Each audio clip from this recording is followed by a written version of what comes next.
जगायचं, अशा प्रकारे आपण जगायचं की आपल्या जगल्याने कुणाला दुःख होणार नाही, ना स्वतःला ना इतरांना. याची दक्षता, सावधगिरी, अवेअरनेस ठेवून जगायचं, म्हणजे जागृत अवस्थेत जगायचं, बेहोशीत जगायचं नाही. असं जगणं म्हणजे धम्म मार्गावर आरूढ असणं होय. आली गोष्ट लक्षात? किती सुंदर. साथ संगत करा, चांगल्या लोकांची साथ संगत करा, कारण चांगली साथ संगत हीच आपली शाळा आहे. आपली शाळा काय आहे? चांगल्या लोकांची साथ संगत करणं ही आपली शाळा आहे, असं तथागत भगवान गौतम बुद्ध मानत होते.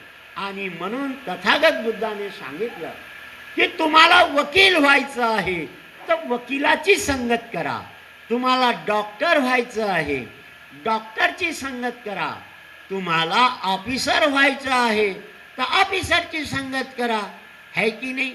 तुम्हाला चांगलं व्हायचं आहे तर चांगल्यांची संगत करा, पण वाईटाची संगत करू नका. आणि वाईट कोण? वाईट कोण? जे व्यक्ती गर्व, घमंड, अहंकार याचं पोषण करण्यासाठी ते सगळे लोक वाईट आहे. कारण या विश्वामध्ये अहंकार करण्यासारखं काहीच नाही. या विश्वामध्ये अहंकार, गर्व, घमंड करण्यासारखं काहीच नाही, काहीच नाही. आणि आम्ही गर्व, घमंड, अहंकार याचं पोषण करण्यासाठी जर आम्ही जगत असू तर हे आमचं जगणं हे दोषपूर्ण आहे. कसं आहे? दोषपूर्ण जगणं आहे. आणि दोषपूर्ण आपण जगायचं नाही.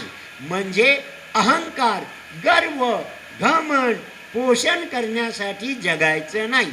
आज सुंदर असलेले व्यक्ती उद्या सुंदर असतील अशी काही गॅरंटी नाही. आज समजदार असलेले लोक उद्या नासमज बनतील याची पण काही गॅरंटी नाही.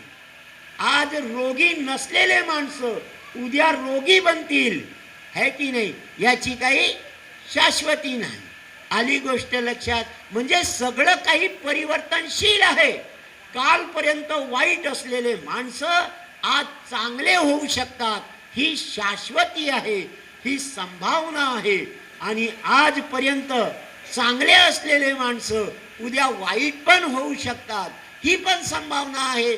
कारण हे विश्व परिवर्तनशील आहे. कारण